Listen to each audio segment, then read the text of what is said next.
Conservative MPs met for a team huddle today for the first time since U.S. President Donald Trump took office, prepping their campaign to face a political landscape now defined by tariffs and shifting their attacks towards the person they see as Canada's next Prime Minister. Mark Carney again admitted his own lie about not wanting to impose a carbon tax. In fact, he says he's changing the carbon tax.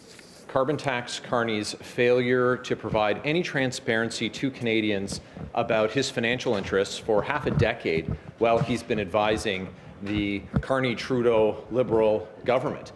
Fathers and mothers have lost children, people have lost siblings, as a direct result of the 9 years of Carney-Trudeau soft on drugs, soft on crime approach. Today's meeting comes amid the first signs of any negative shift in the polls for the Conservatives. They've held a double-digit lead over the Liberals for more than 18 months. Conservative leader Pierre Poilievre will speak at a Canada First rally in Ottawa tomorrow. Is this a Donald Trump-inspired, or forced, rather, strategy shift, or is the prospect of facing Liberal leadership contender Mark Carney quickening the Conservative pulse? It's time to bring in our party insiders. Fred Deloria is former Conservative campaign manager. Greg McEachran is a former Liberal ministerial staffer, and Melanie Richer is a former communications director for the NDP. Hello, everybody. Fred, I'm going to start with you. This shift from Canada is broken to Canada First. Is some of the old Conservative messaging falling victim to Donald Trump? It's not falling victim. The reality is the world has shifted drastically since President Trump was elected and inaugurated, and he's coming in with some very aggressive policies, which are tariffs on our country. He has declared economic war. The game shifts when something like that happens. Affordability was the number one issue in this country for a very long time. It's still the top issue in Poland right now is affordability. Trump is number two. We need a campaign, and all political parties should be looking at this, at how do you deal with Donald Trump now? That's got to be everyone's focus. This is a crisis for our country that we're now in. I take your point that things have shifted. I don't think anyone would deny that, but you only have to look back to mid-December. Pierre Poilievre was standing up in the House of Commons talking about a time when Canadians would feel proud to wave the flag again. And now it's just a couple months later, he's gone to holding this rally where he is like trying to play the role of Captain Canada, to be fair, as many politicians are at this precise moment. But I think it does speak to the fact that there are things he was saying just a few months ago that he risks being deeply criticized for as not being seen as on side with Team Canada. Well, look, he's always going to be criticized by media and other political parties. That's the nature of the business. But at the end of the day, he wants this country to be the very best, and it can be. But we have this major threat right now. We have had 9 years of bad governing, and that's the situation we're in right now. So we're in the spot where we have all of these resources. We're the third biggest oil reserves in the world. We have the top critical minerals, and we are a country now that has this huge threat. We shouldn't be in this position. We should have been building this country for the last 9 years, and we haven't been. So this is the issue that we face right now. So I don't see this as a change in any way, other than Trump has changed the game and he's now attacking us. We really need to speed up what Poilievre wants to do. Greg, I want to ask you about some of the specific attacks that the Conservatives are putting forward against Mark Carney. They keep calling him carbon tax Carney. He has, of course, backed away from the idea of a consumer carbon tax. He wants different sort of incentives for green behavior, and the Conservatives just keep saying, well, it's a carbon tax by another name. Mr. Carney has, I suppose, put forward his rebuttal to that by putting forward a plan. One of the things they were really focused on, though, today was when a comment by Mark Carney where he said the situation with fentanyl is a challenge, not a crisis. We heard a lot of Conservative MPs repeating that. Do you think it was a mistake for Mark Carney to use language like that? So I have some personal history with opioid use in Canada. So I'm trying to answer this without explaining, but for a long time, starting about a decade ago, I was working on a project trying to get the Conservative government to be aware of the tsunami that was coming in from the United States. I attended a lot of conferences in southern states. These are a lot of Republican-led. And we see it now in like dope sick, things like that. Yeah. That was starting then. And the previous government, you know, it was guns, grow-ops, and gangs. That's how they saw this. They did not see it as a healthcare crisis. Part of the issue with opioids is overprescription. It's not, at the time, I haven't worked on this in a while, but at med school, you did not get a lot of time training you on pain management. I've actually been on fentanyl.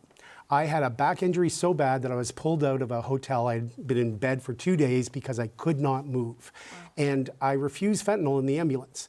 And I had a family member there because I knew the dangers of it. I was in a hallway in an emergency room. This is out east. And the paramedic said, Mr. McCacker, I understand you know a lot about opioids, but if you were my family member, I'd recommend you take the shot. And I looked at my sister, she nodded, and I could breathe. I was in seizure so much I could not breathe. So I cannot play partisan politics on this. There is a role for pain relief, but it is not in a 3-word slogan, Catherine. I'm sorry for what happened to you. No, I'm glad it happened, but I had to, I will take this very seriously.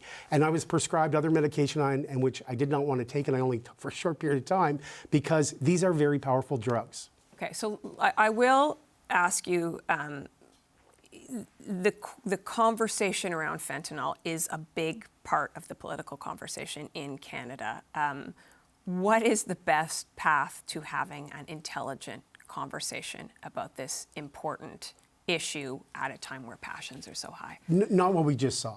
Not a bunch of MPs who, and God bless them, message discipline is there. They all said the same thing.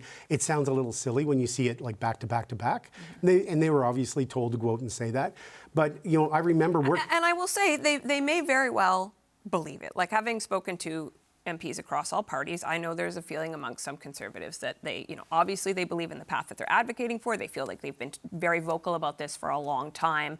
And some of them think, frankly, they should be getting more political credit for the argument that they have been making for some time. But historically, it was the Harper government under one health minister that allowed generic oxy, and it was another health minister that saw, they were getting letters from border governors in the US saying, please don't do this.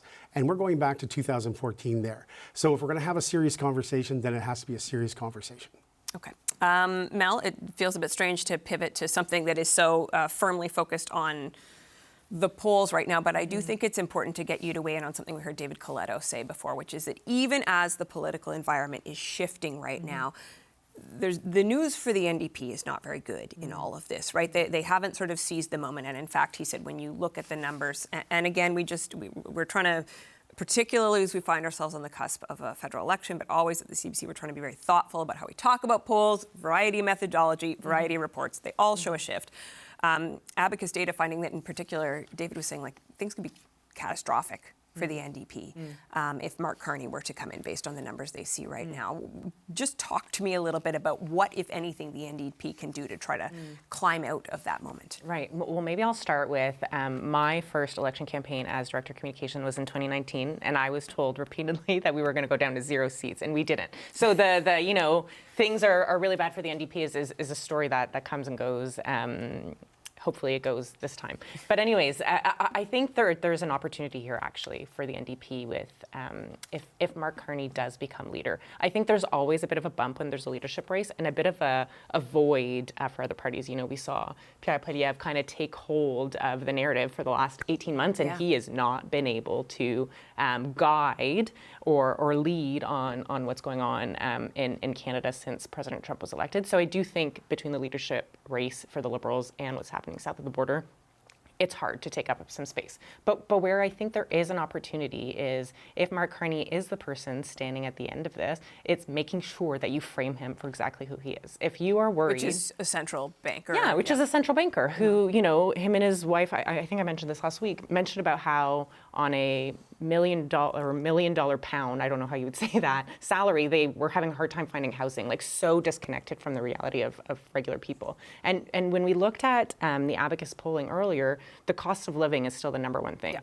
So folks are worried about President Trump and the tariffs, absolutely. But if you are most worried about what the impact of that will be on your family budget, the thing that you care about most is that the person sitting in the chair knows how that feels like, understands what it's like to help you make ends meet, and puts that first, right? I think that's such an interesting question because Is it true that you want the person to understand what it feels like, or do you just want to have the person who you believe can best fix it? I guess that's the question. So here's where I think you do, right? What we saw with the Prime Minister Trudeau, for the last year is an inability to connect with folks on that level, right? An inability to say, I hear you, times are tough, and here's what we're doing to make it better.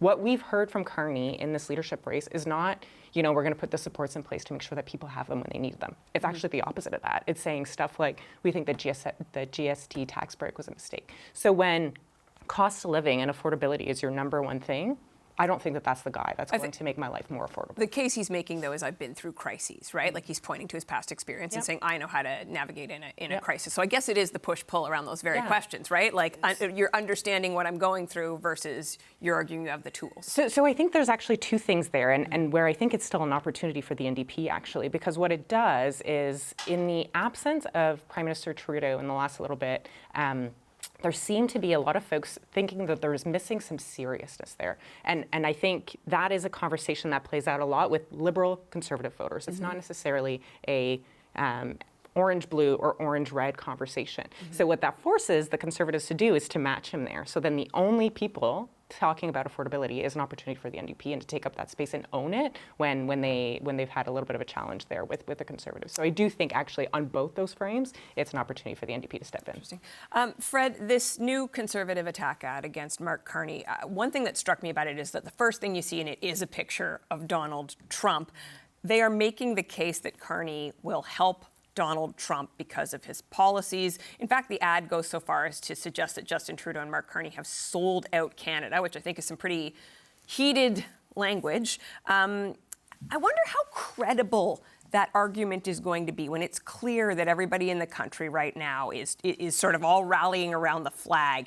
Are Canadians going to buy it that one of their political leaders is actually trying to help that guy south of the border? Well, just look at his record and some of the things he's done where he's moved offices to the U.S. He's actually done this. He's moved jobs out of our country to another country. So it's. You're talking about the decision by Brookfield to move their headquarters to the United States. I have to say, I personally don't know what Mark Carney's role was but I'm just, I don't know. He's one of the senior folks over there, yes. right? So look, at the end of the day, Trump is the main story now. The ground has shifted, and it's the Conservatives' job to show who this next prime minister, hopefully a very short-term prime minister, but how short, who he is. He's not telling his story necessarily in Canada. I know he does lots of U.S. media and lots of. He was on a British podcast today. He's not telling his story to Canadians.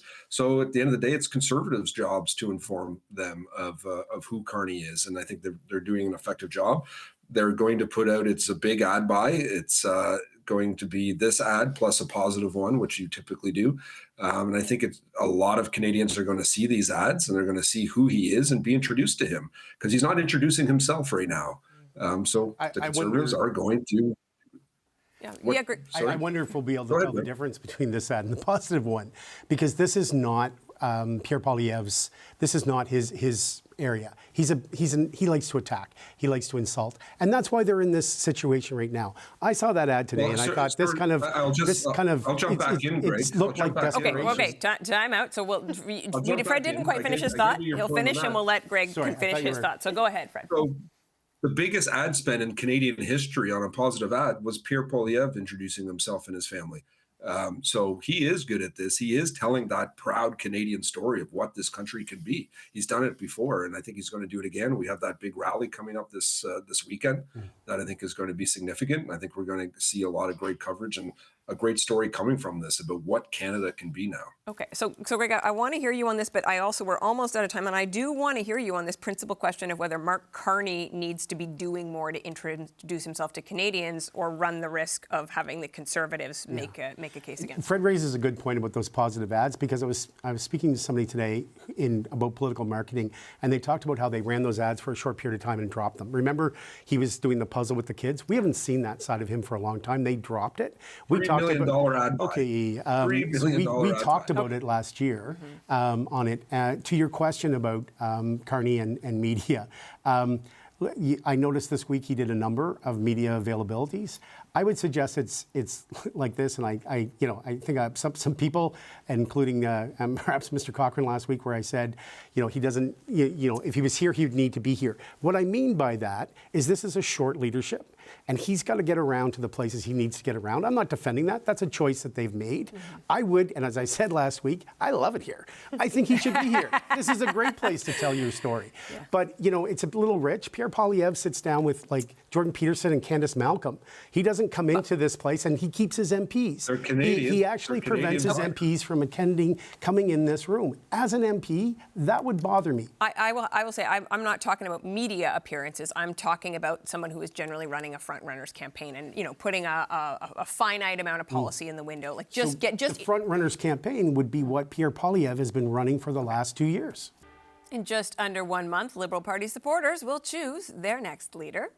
The winner will not just be, of course, the Liberal leader, but of course, Canada's next Prime Minister, the prize, facing the immediate threat of tariffs posed by U.S. President Donald Trump. Also, the decision over whether or not to call an early election. To talk about it all, it's time to bring back our party insiders. Fred Delory is a former Conservative campaign manager.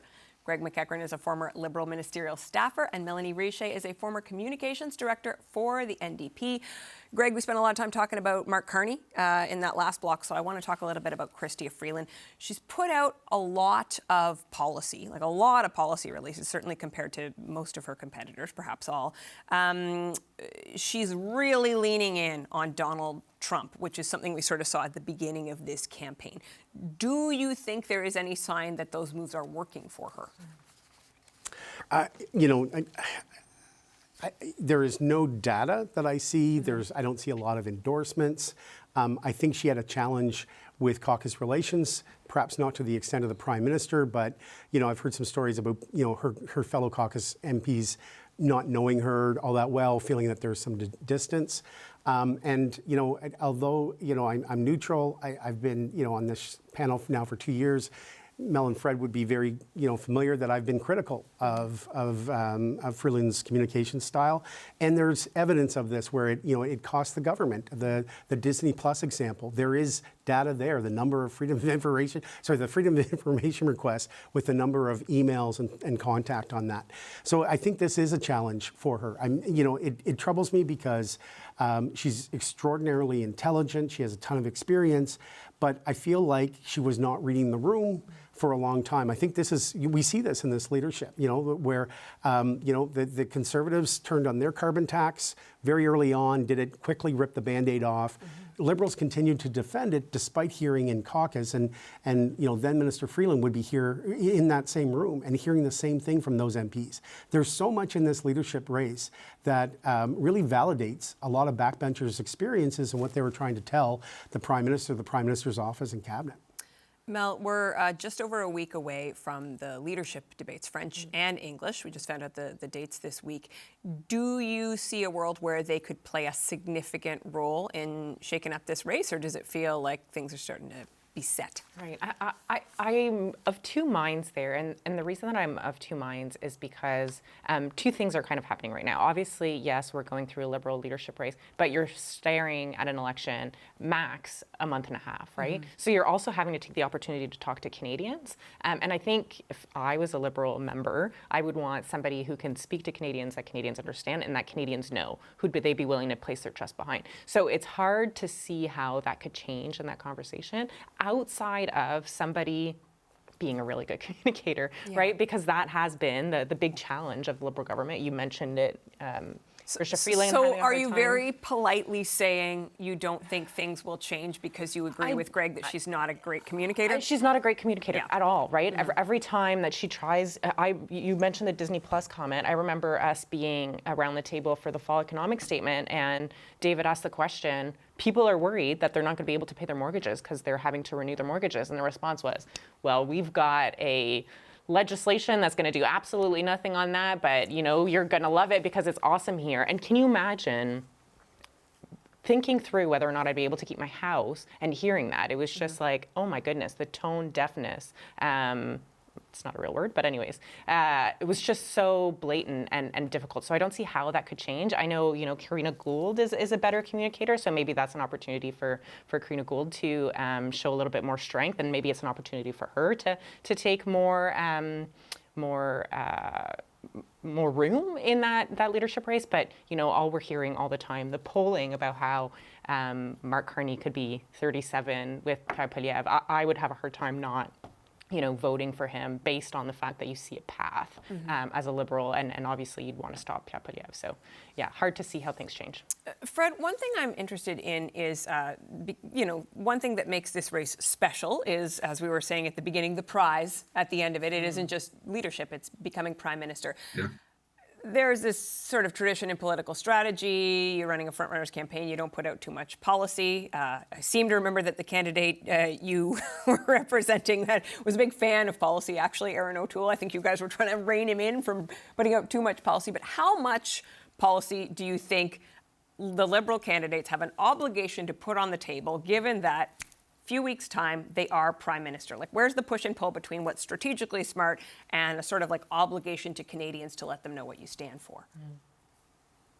Yeah, look, as a Conservative, I've been to a lot of Conservative, New Democrat, and Liberal conventions, and I can tell you there's one party that does not talk policy. It's the Liberal Party. That's not something that's front and center of how they do things. Somewhere Nathaniel Erskine Smith is shedding a tear right now. He's crying. Anyway. He could be, but for any reason, right? It's just that's what he does. At the end of the day, though, this Liberal leadership race is, there's 5 people running. 3 of them are nobodies who they're not run. If they want to win this, and I've done a lot of leadership races, I've managed 4 major ones in the last decade. And you need to pop through, you need to punch through, you need issues that can galvanize support and get people fired up. And the 3 also-rans are not doing that. Chrystia Freeland is running against herself. She's running against 9 years. She's basically saying, hey, everything we've done was wrong, and I don't know why we did that. We need to take another turn. So, and you talked about her communication skills on top of her issues and all that. This is a strange race where I think Carney is a true front runner that's going to win. I remember in the Conservative races, Max Bernier and Peter MacKay were major front runners that both lost. So upsets happen. Not seeing that here. And that's why it's a strange race. And also, we are going immediately into an election. The NDP have made it clear, and if they hold to their values on that, they're going to not support anything the Liberals do. So we're going into an election at some point in March. So if I'm Mark Carney, knowing that I am winning this leadership race, if I'm doing the research and polling that shows me that anyway, I would be focusing right now on what is my narrative to Canada. What is my narrative? What is my message? How am I going to win this? I'm not seeing that yet. I see him going on again on US and UK media and saying some not coherent messages. So he needs to pull it together if he wants to tell the story. Greg, what would you say about that? The idea that he needs to be focused on more on Canadians as a whole, that Fred's arguing. You're going to, if you do your, your strength, weaknesses analysis, you're going to look at what, your opponents are saying about you. Right now, the Conservatives do seem a little desperate. They're calling everybody carbon tax. The other thing is that they're treating all the all the candidates as exactly the same. Mm-hmm. That is a really good. For your Conservative audience, for your partisans, I'm not sure that, your available vote is chiming in on that. I do feel bad, though, about Fred and policy and Liberal conventions, because I met Fred at a Liberal convention and I rescued him from some people that were a little bit perhaps unhappy to see a Conservative face there, and I bought him a beer. I do want to assure Fred we do policy sometimes at convention between beers. I'll validate Greg's story. You heard it here first, folks. Talk to me about the NDP and this question of election timing. I mean, there was this leaked memo that came out this week that was like, hey, folks, we're going for it. Perhaps the thing that people at home most want to know is, has the NDP left itself even an ounce of wiggle room, or like this election is coming heck or high water next month? Right, I think it's coming heck or high water. Yeah. I think strategically, you can't be seen to continue to support the Liberals. I think that's why we're seeing the, David talked earlier about the unfavorables, Jagmeet's numbers. That's, I think you could see the direct result from, staying in the deal maybe a little bit too long or not going to election in the fall. I think you're seeing that because of that. So I think you can't do that. And somebody asked me the question of, well, Charlie Angus said this thing. And what the reply was, yeah, Charlie Angus isn't willing to support Pierre Poilievre, but I don't think he's that much more willing to support Mark Carney either. So that, again, the framing of who Mark Carney is, Fred mentioned it, that the opposition has a role to play to define who that person is, and I think the NDP needs to be doing that. But I think yeah, they're not interested in seeing what this government would do. And they had the opportunity. I think we saw Jagmeet say that today of, if they actually wanted to do stuff between this deadline, they had the opportunity to do it, and they're not doing it. So I don't see what could come up for them to change their mind.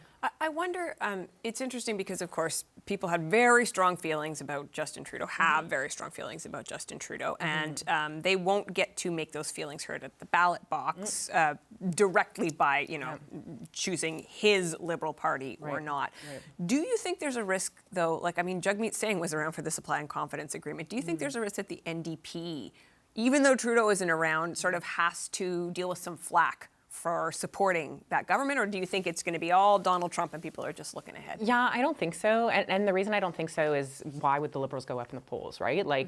Chrystia Freeland, Karina Gold, all those people were sitting around the table, so why would they get support in the NDP now? I don't think that would make a whole lot of sense. It's also the NDP's to define the things that they went to go get in that deal and the things that they disagreed with. So, if I was them, I'd be talking to everybody about dental care and reminding folks what would be different if the NDP were to get elected instead of the Liberals, and not focusing on the mechanics of a thing that's no longer there and that the leader is gone for. So I think, just next page and not worry about it, but make sure that you are framing the current Liberal leader in a way that is helpful to what you're saying to folks. Fred, when it comes to those numbers that we were seeing from David Coletto suggesting, and again, we should say, it's not just David Coletto. You look at the CBC's poll tracker, the aggregators are all showing a shift. I think the question is, what is the size of the shift? How big is the shift?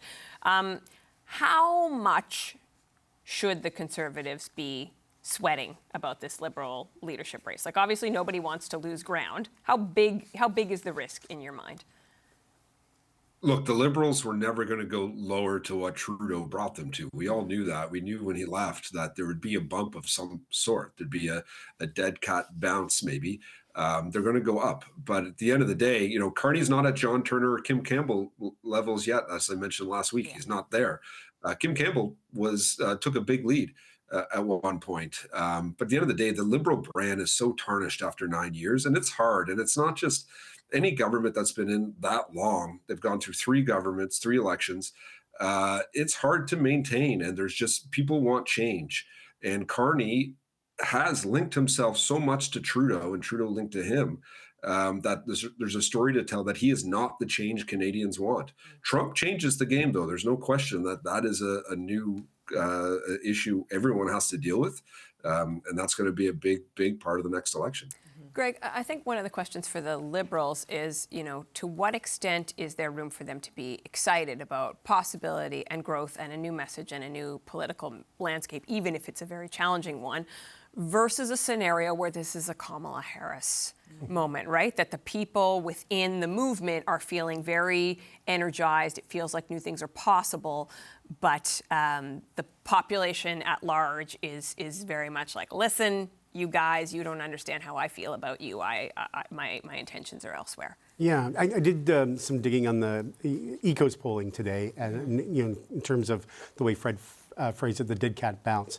They would suggest that that is not the case here. This is something more serious. So I've got, that's on the data side. On the anecdotal side, I spent a lot of time in Nova Scotia throughout the year, and I noticed a lot last year was, Greg, don't like your guy, but the other guy scares me. Mm-hmm. And that little line stuck with me, and I see that line kind of playing out in the polling. that there were issues.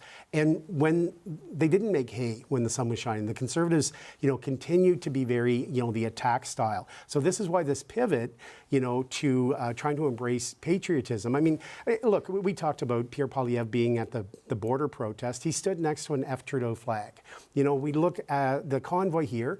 For those of us that lived in Ottawa, I couldn't have gotten into this building. I rent office space that I couldn't use. So do you believe he's going to be punished for that in the next election? Well, I just find it really rich that the person who wants to now wrap themselves in the Canadian flag was, the two other flags that come to mind for me are the F. Trudeau flags and the Donald Trump 2024 that we saw out here. Until recently, there was one by the Centennial Flame here. I'm told that it's, in the last couple of weeks has disappeared. The Conservatives have an issue because a big bulk of their support, according to Angus Reid last October, 44% approved of Donald Trump. So this is why this pivot, I think, is really tough for them, because a lot of their support wants to, if it's anti-Trudeau and it's pro-Trump, they don't care. Okay. Well, we've got time for just like a closing thought from you about this landscape that we find ourselves in. Yeah, I'm really paying attention to the, you kept saying Canada's broken and now you're saying Canada first. I think that's a really disjointed path for people to follow. So I'm obviously going to be staying tuned to what he says tomorrow, but I don't know how you can pivot that way in a way that's genuine. They've been consistent with their messaging, so we'll see, but that's what I would be paying attention to. Okay, listen, thank you to all of you, our Political Pulse panel, Fred Delory, Greg McEachran, and Melanie Richer.